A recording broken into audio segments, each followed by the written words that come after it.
I welcome all of you to our television program in the mighty name of Lord Jesus Christ. ஆண்டவராகிய இயேசு கிறிஸ்துவின் வல்லமையிலே நாமத்திலே மீண்டும் ஒருசியா இந்த தொலைக்காட்சி நிகழ்ச்சியை கண்டு பார்க்க ஆசீர்வதிக்கப்பட உங்களை அன்பாய் வரவேற்கிறேன். God is good.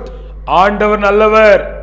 All the time. எல்லா காலத்திலும். And all the time. எப்பொழுதும். God is good in our life. ஆண்டவர் நல்லவராகவே நம்முடைய வாழ்வில் இருக்கிறார். Amen. Amen. Hallelujah. Hallelujah.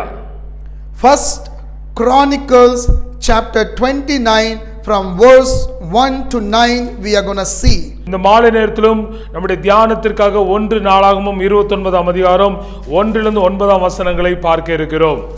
Give willingly to build God's house. தேவனுடைய ஆலயத்தை கட்டும்படியாக உதாரத்துவமாய் மனப்பூர்வமாய் கொடுங்கள் என்கிற தலைப்பில் இந்த சத்தியத்தை பார்க்க இருக்கிறோம். Give willingly to build God's house. தேவனுடைய ஆலயத்தை கட்ட, திருச்சபை கட்ட உதாரத்துவமாய் மனப்பூர்வமாய் கொடுங்கள் என்று சொல்லி இந்த சத்தியத்தை பார்க்க இருக்கிறோம். David inspires the nation to joyfully give towards the temple of God. இங்கே நாம பார்க்கிறோம், தாவீது இஸ்ரவேல் ஜனங்கள் மனப்பூர்வமாய் தேவாலயத்தை கட்ட வேண்டும் என்கிற சத்தியத்தை உணர்த்துகிறதை பார்க்கிறோம். He is inspiring the nation of Israel to give joyfully. தேவனுடைய ஜனங்கள் தேவனுடைய ஆலயத்தை கட்ட மனப்பூர்வமாய் உற்சாகமாய் தங்களை கொடுக்க வேண்டும், தங்களுடைய பொருட்களை கொடுக்க வேண்டும் என்று சொல்லி தாவீது உற்சாகப்படுத்துகிறதை பார்க்கிறோம். He says, my son Solomon, whom alone God has chosen, is young and experienced, and the work is great. முதலாம் வசனம் விதமாய் சொல்கிறது, பின்பு தாவீது ராஜா சபையார் எல்லாரையும் நோக்கி, தேவன் தெரிந்து கொண்ட என் குமாரனாகிய சாலமோன் இன்னும் வாலிபனும் இளைஞனுமாய் இருக்கிறான், செய்ய வேண்டிய வேலையோ பெரியது, அது மனுஷனுக்கு அல்ல, தேவனாகிய கர்த்தருக்கு கட்டும் அரண்மனை. Amen. Amen. King David is telling, my son Solomon, whom God has chosen, he is young and experienced, and the work is great, because the temple is not for the man but for God alone. தேவனுக்கு மாத்திரமே கட்டப்படுகிற ஆலயமாய் இருக்கிறது, இது மனுஷருக்கான ஆலயம் அல்ல, இதை செய்ய வேண்டிய வேலை பெரியது. என் குமாரனாகிய சாலமோன் தேவனால் தெரிந்து கொள்ளப்பட்ட அவன் வாலிபனும் இளைஞனுமாய் இருக்கிறான் என்று சொல்லி தாவீது சொல்லுகிறதை பார்க்கிறோம். He is telling to the children of Israel the task, the divine assignment which has been given to Solomon is big and great, not for man, but we are going to build the temple of God for God's people. தேவ பிள்ளைகளுக்காக, தேவநாம மகிமைக்காக தேவனுக்கு ஒரு ஆலயத்தை கட்டுகிறோம், இந்த மனிதர்களுக்காக அல்ல என்று சொல்லி தாவீது, ஆண்டவர் இந்த வேலை செய்ய சாலமோனை நியமித்திருக்கிறார் என்று சொல்லி ஜனங்களை உற்சாகப்படுத்துகிறதை பார்க்கிறோம். Now for the house of my God I have prepared with all my might, gold for the things to be made of gold, silver for the things of silver, bronze to the things of bronze. நான் என்னால் இயன்ற மட்டும் தேவனுடைய ஆலயத்துக்கென்று பொன் வேலைக்கு பொன்னையும், வெள்ளி வேலைக்கு வெள்ளியையும், வெண்கல வேலைக்கு வெண்கலத்தையும், இரும்பு வேலைக்கு இரும்பையும், wood for the things of wood, on stones to be set, glistening stones of various colors, all kinds of precious stones. பதிக்கப்படத்தக்க காந்தியுள்ள கற்களையும், பலவர்ண கற்களையும், விலையேறப்பெற்ற சகலவித ரத்தினங்களையும், and marble slabs in abundance forever, because I have set my affection on the house of my God. வெண் கற்பாலங்களின் கோமைதக முதலே கற்களையும் ஏராளமாக சவதரித்தேன், இன்னும் என் தேவனுடைய ஆலயத்தின் மேல் நான் வைத்திருக்கிற வாஞ்சையினால். Amen. Amen. We see here, to build God's temple so many things were required. தேவனுடைய ஆலயத்தை கட்டுவதற்கு பல்வேறு விதமான உபகரணங்கள் தேவைகள் இருப்பதை பார்க்கிறோம். We see gold, we see silver, we see bronze, we see iron, we see wood, we see precious stones. So many kind of materials were required to build God's temple. தேவனுடைய ஆலயத்தை கட்டுவதற்கு பல்வேறு விதமான பொருட்கள் தேவைப்படுகிறது. இந்த வசனங்களின் வாயிலாக பார்க்கிறோம். பொன் தேவைப்பட்டது, வெள்ளி தேவைப்பட்டது, வெண்கலம் தேவைப்பட்டது, இரும்பு தேவைப்பட்டது, மரவேலைகள் தேவைப்பட்டது, பலவர கற்கள், விலையேறப்பட்ட ரத்தினங்கள், இப்படி பல்வேறு விதமான பொருட்கள் தேவனுடைய ஆலயம் கட்டுவதற்கு தேவைப்பட்டதை பார்க்கிறோம். Because house of God is so precious and so important, the presence of God dwell in house of God. தேவனுடைய ஆலயம் விசேஷித்த வண்ணமாய் இருக்கிறது. தேவனுடைய பிரசன்னம் மேலானது, தேவன் தங்குகிற இடம் மேலானது. ஆகையினாலே பல வர்ணமான காரியங்களை கொண்டு தேவனுடைய ஆலயத்தை கட்டுவது அவசியமாய் இருக்கிறது. Amen. Amen. And verse 4 it says, நான்காவது வசனம் விதமாய் சொல்கிறது, 3,000 talents of gold of the gold of Ophir and 7,000 talents of silver. இங்கே தாவீது தேவாலயத்தை கட்டுவதற்காக இவ்விதமாய் சொல்கிறான். ஓப்பேரின் தங்கமாகிய 3000 தாலந்து தங்கத்தையும் சுத்த வெள்ளியாகிய 7000 தாலந்து வெள்ளியும் கொடுக்கிறேன் என்று சொல்கிறான். To overlay the walls of the house. அறைகளின் சுவர்களை மூடுவதற்காக விதமாய் கொடுத்தான்.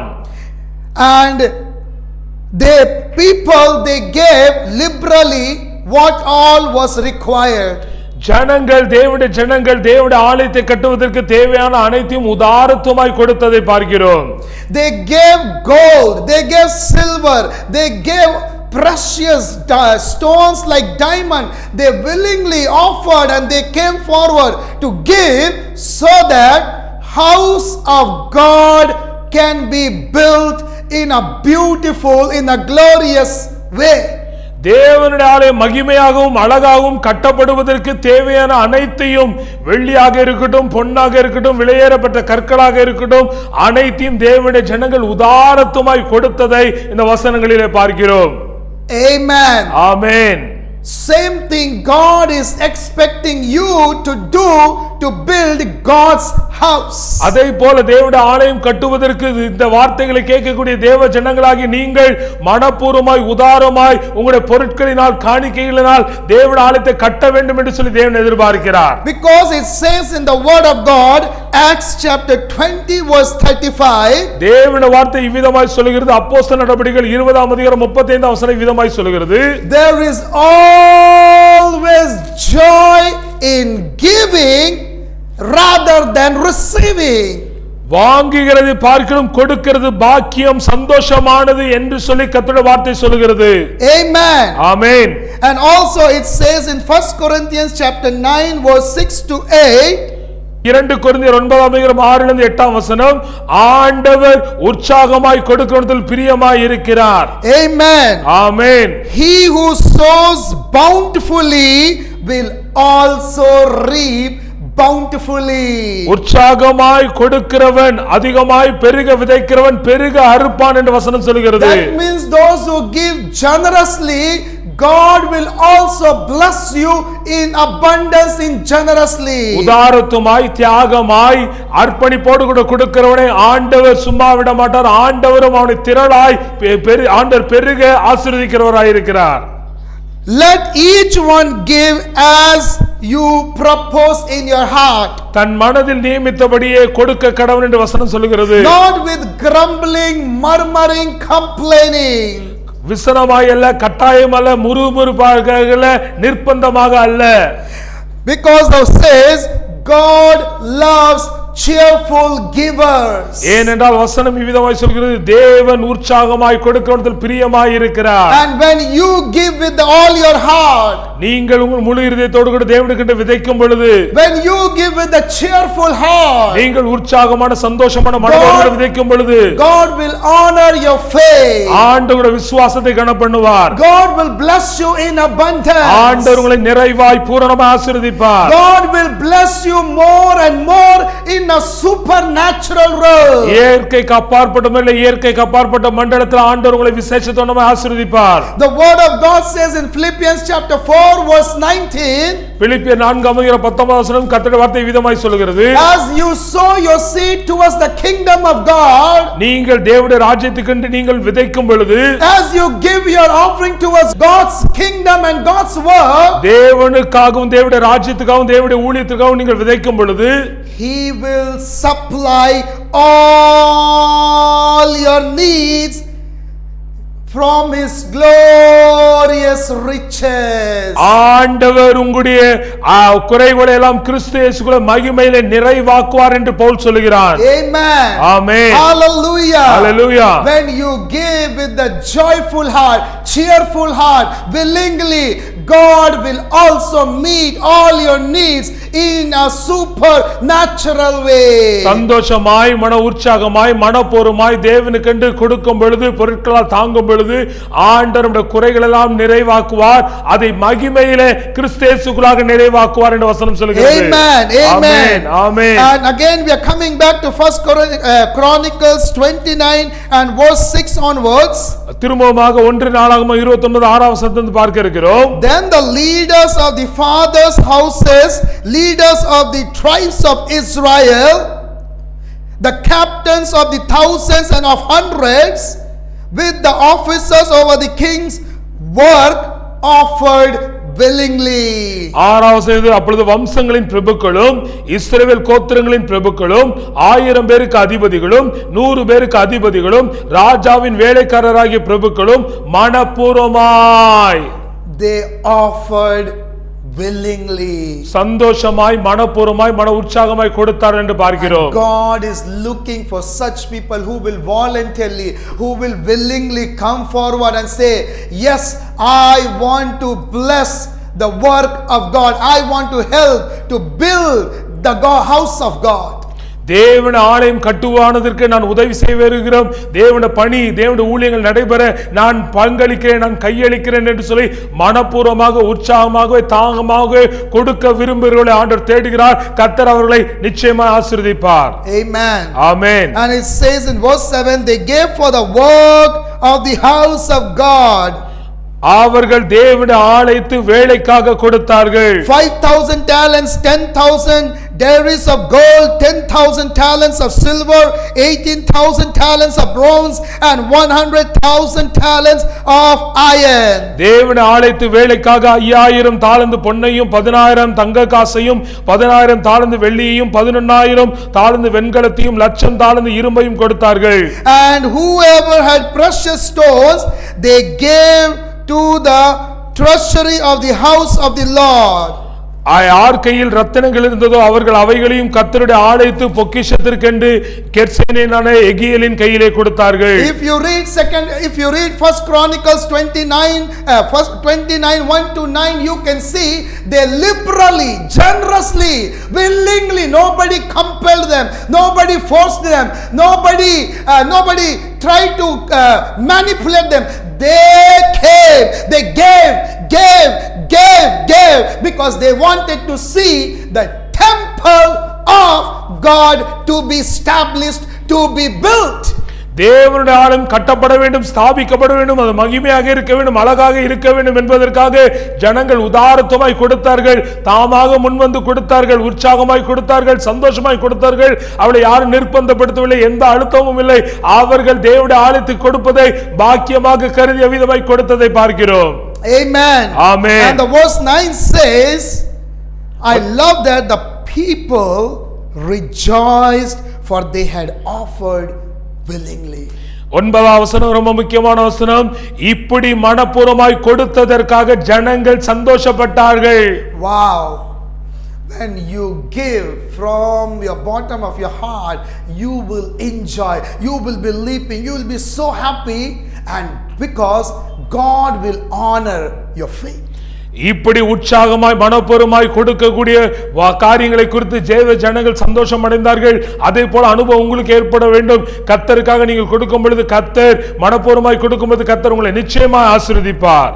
They rejoiced, for they had offered willingly, and with a loyal heart they had offered willingly to the Lord.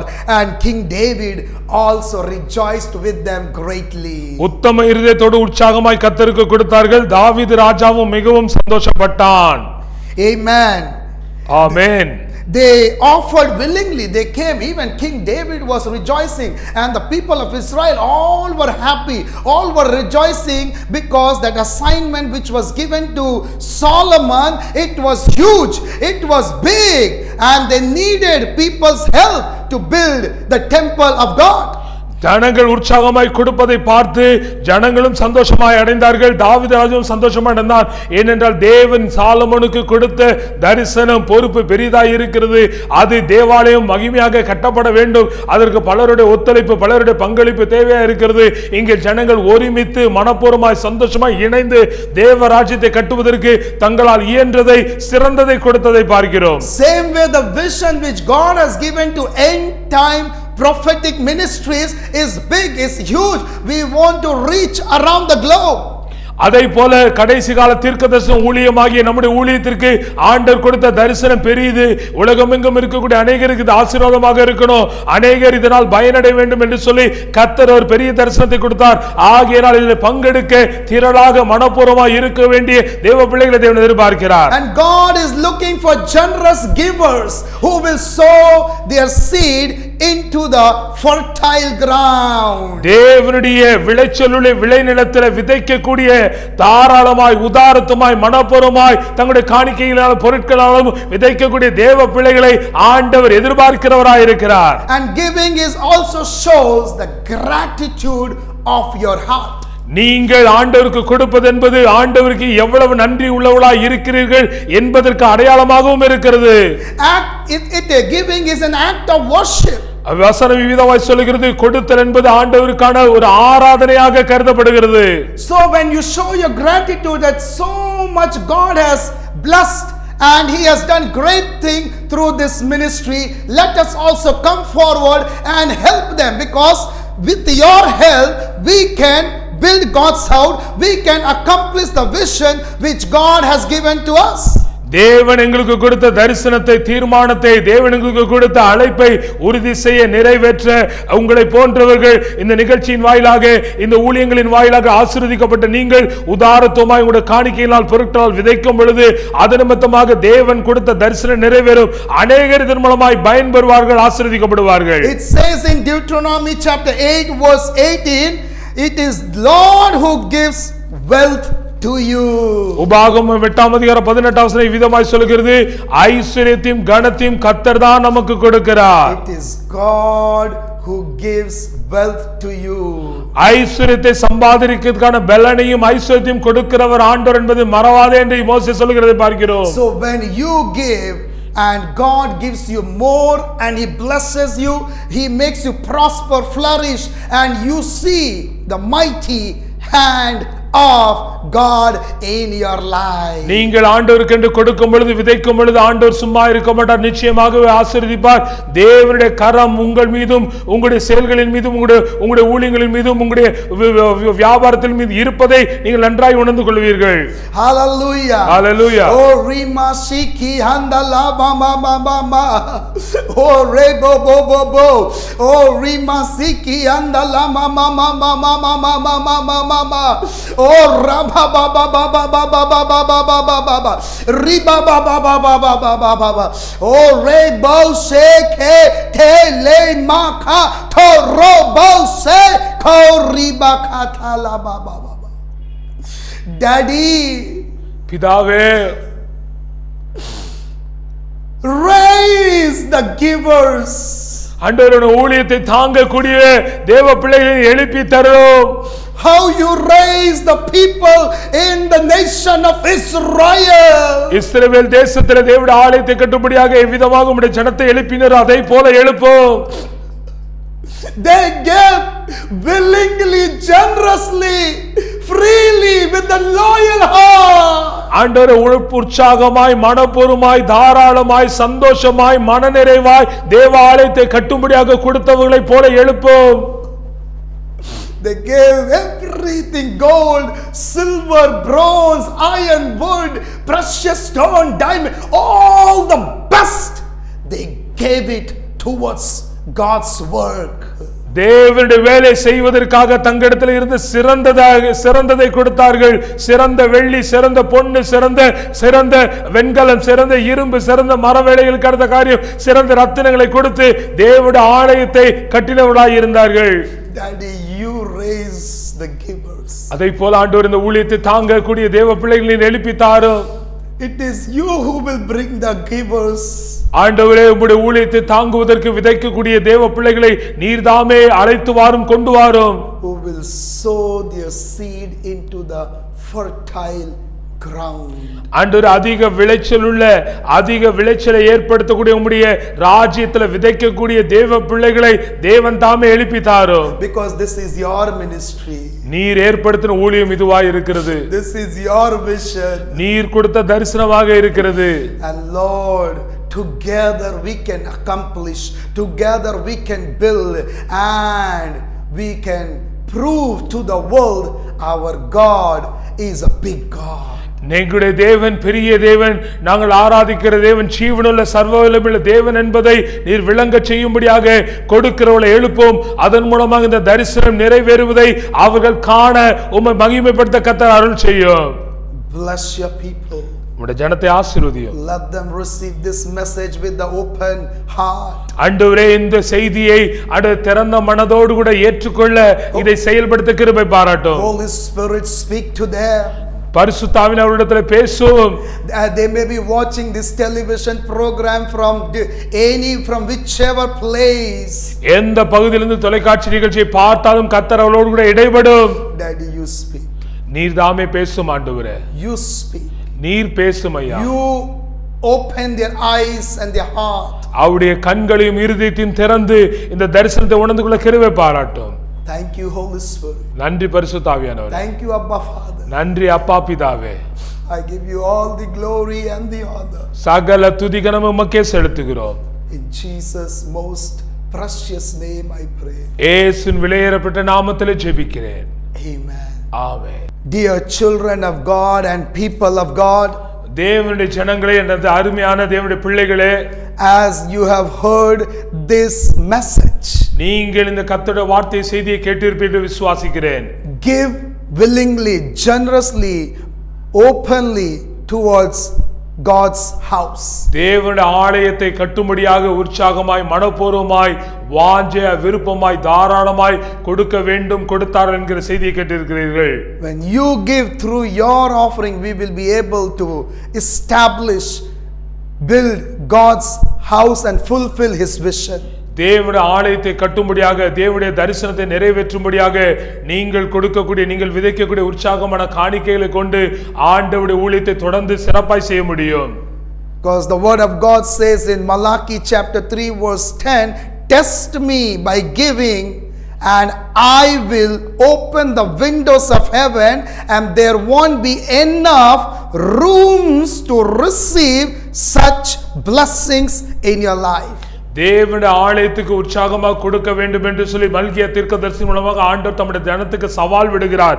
நீங்கள் என்னை சோதித்து பாருங்கள், நீங்கள் பண்டக சாலைக்கு உங்களுடைய காணிக்கைகளின் தசமாவளி கொண்டு வாருங்கள், அப்பொழுது நான் வானத்தின் பலகணிகளை திறந்து இடங்கொள்ளாமற் போகும்போது உங்கள் மேல் ஆசீர்வாதத்தை வருஷிக்க மாட்டேனோ என்று அதனால் என்னை சோதித்து பாருங்கள் என்று சேனையின் கர்த்தர் சொல்கிறார். And it will happen to the people of God, to the children of God. தேவனுடைய பிள்ளைகளுக்கு, இந்த வார்த்தைகளை கேட்கிற ஆண்டவருடைய பிள்ளைகளுக்கு நிச்சயமாக ஆண்டவர் செய்வார். The blessings will just gush out, it will flow in your life. உங்களுடைய வாழ்க்கையில தேவனுடைய நிறைவான ஆசீர்வாதம் வெள்ள பெருக்காக நிரம்பி அது வழிந்தோட போகிறது. So please pray and receive this message and watch this promo. நீங்கள் ஜெபத்தோடு கூட இந்த வார்த்தையை கேட்டிருக்கிறீர்கள். கவனமாக இந்த செய்தியை உள்வாங்கிக் கொண்டு இந்த ஊழியங்களை குறித்த, தரிசனங்களை குறித்ததான காரியங்களை பார்க்கும் பொழுது நீங்கள் அதில் பங்கெடுக்கும்படி அன்பாய் கேட்கிறேன். Now you are going to see our promo. இப்பொழுது இந்த ஊழியத்தின் தரிசனத்தை, ஆண்டவர் கொடுத்த தரிசனத்தை குறித்ததான காரியங்களை பார்க்க இருக்கிறீர்கள். Amen. God bless you. கர்த்தர் உங்களை ஆசீர்வதிப்பாராக. ஆமென்.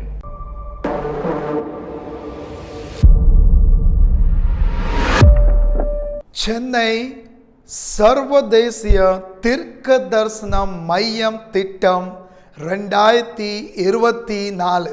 ஜாய் டிவி தொலைக்காட்சி நேயர்கள் மற்றும் கடைசி கால தீர்க்க தரிசனம் ஊழியங்கள், பார்ட்னர்ஸ், டோனர்ஸ், இந்தியா மற்றும் பிற நாடுகளும் யாவரையும் இயேசு கிறிஸ்துவின் நாமத்தினாலே வாழ்த்துகிறேன்.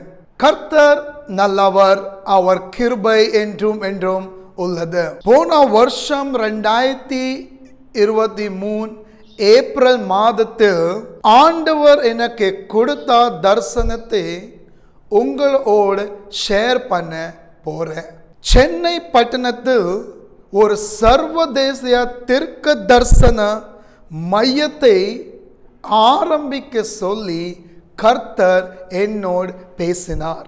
இந்த தீர்க்க தரிசன மையத்தில் விடுதலை மாநாடு, சுகமளிக்கும் கூட்டங்கள், இன்னும் அநேக தீர்க்க தரிசன ஜப கூட்டங்கள் நடைபெற உள்ளது. பல தீர்க்க தரிசிகள் எங்கிருந்து எழுப்பப்பட்டு பயிற்சியளிக்கப்பட்டு அநேக நாடுகளுக்கு அனுப்பப்படுவார்கள்.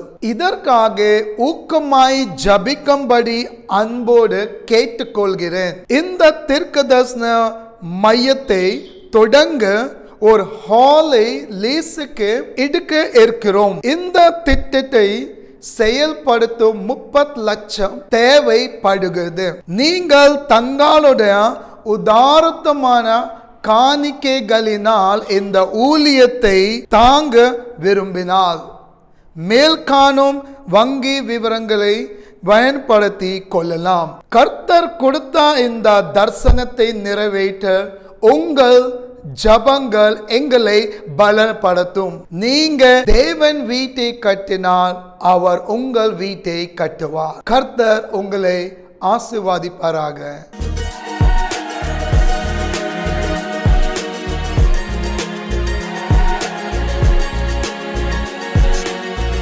உங்களது ஜெப தேவைகளுக்காக 9342523393 என்ற எண்ணை தொடர்பு கொள்ளலாம். தேவன் தாமே உங்களை ஆசீர்வதிப்பாராக. நீங்கள் காணிக்கை கொடுத்து இவ்வூழியத்தை தாங்க விரும்பினால் கீழ்காணும் வங்கி விவரங்களை தெரிந்து பயன்படுத்திக் கொள்ளலாம். தேவன் தாமே உங்களை ஆசீர்வதிப்பாராக.